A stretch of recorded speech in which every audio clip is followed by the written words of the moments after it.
An employee's vehicle is burglarized while on site and sitting in the parking lot.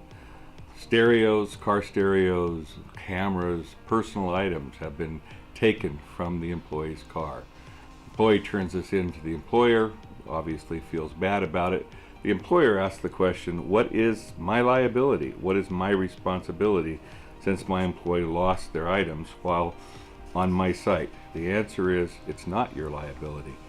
Your employee should have homeowners or renter's liability insurance. His personal items should be covered while in his car or her car, just as they would be covered anywhere that vehicle is parked.